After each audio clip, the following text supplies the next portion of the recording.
Welcome to the Ice Flow, where we will learn about how everything you see on TV is wrong. I'm Kushal, and it's time to get Seal. Oh god, do I have to say that? Today, we're going to take an easy shot at some low-hanging fruit. In this case, the depiction of weapons and armor in a popular television series. The most popular television series in history. Game of Thrones. More like Game of Groans, am I right, guys? Oh god, do I have to say that too? Now, Game of Thrones is a fascinating piece of work. Based on the series A Song of Ice and Fire by George R.R. Martin, it depicts a fantasy world modeled partially after our own world's history, but accented by fantastic ideas and occasional infusions from other periods in history. It's a fundamentally medieval setting with a lot of analogies that mirror 15th century Europe and particularly 15th century England during the War of the Roses. For those who don't know, the War of the Roses was a dynastic conflict between powerful noble houses in northern and southern England, which occurred at the tail end of the Hundred Years' War, which was itself a dynastic conflict between the English and the French. The background and the historical analogs of the Game of Thrones universe are very deep and very complex. Maybe someday I'll do a larger video diving into that and its historical allegories and what the story is going for and trying to say. But for today, the issue we're going to talk about is weapons and armor and how they are portrayed correctly or not in the television series and the books. Now, when most people talk about the television series, they talk about the train wreck that was the ending and some of the plot holes and how much better the books were and hopefully will be than the series, particularly when it comes to the ending. But often left unexamined is that because of how prop direction and historical advisors on set are usually ignored, a lot of things happen on camera that make basically no sense. As an example, watch this clip of a fight scene and try to see what's wrong with it.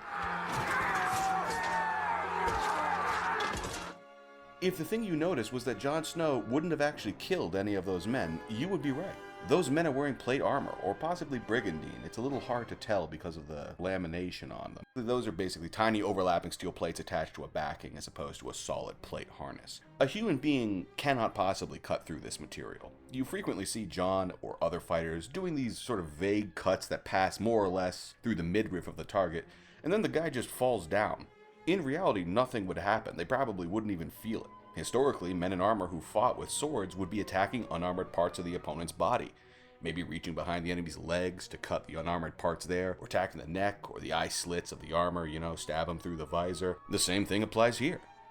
This guy who Grey Worm has just stabbed is wearing heavy steel armor. The Greeks were using bronze breastplates centuries before the birth of Christ. Even in their heroic epics, the idea of piercing through bronze with a spear to kill the guy beneath it was basically unheard of, and that was bronze. Steel is substantially tougher stuff. Historically, when people in armor were fighting like this, they would be poking at the vulnerable points in the armor.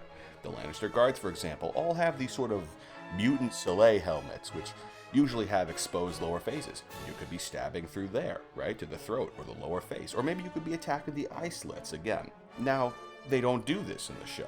They just sort of pierce through the armor as though it weren't there. Now, things are going to get even weirder in a second, but first, the proper prostrations must be made towards the gods of the Clegane Bowl.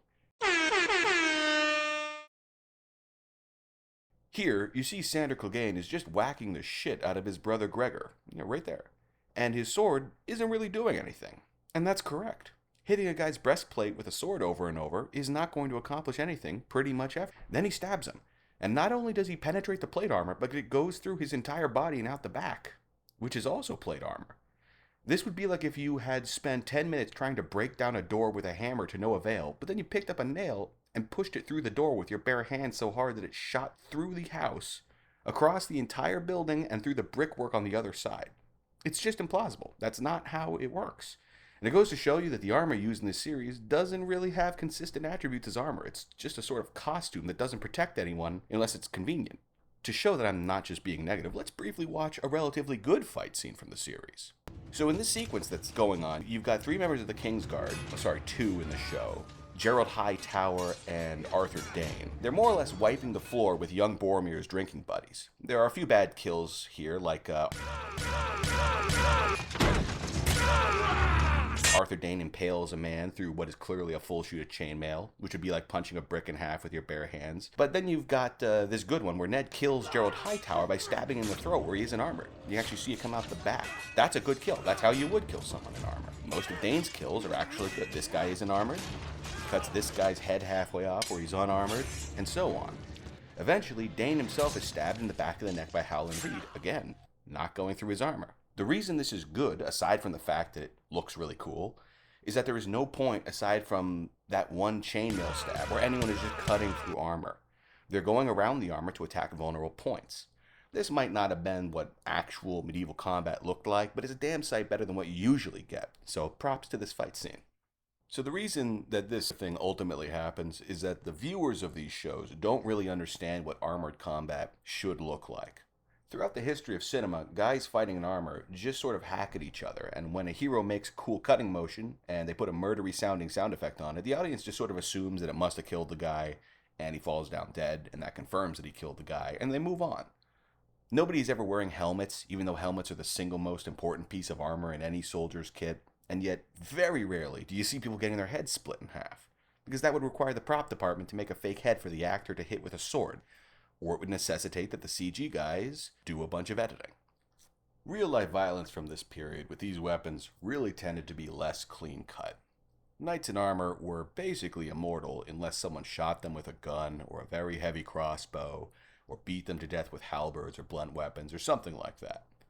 Killing an armored knight with a sword would require that you either get very lucky and hit them somewhere where they aren't armored, or wrestle them down and stick a knife into the eye slits of their helmets, or through the armpit of the armor, which wouldn't be as well armored because it had to move, or by pulling up the skirt of their armor and stabbing them in the balls. That's really not that pleasant to think about, so I urge you not to linger on it any further. Anyway, that's it for me, folks. Hey, this is a new channel, so if you like this kind of content, feel free to subscribe and keep an eye open for more videos.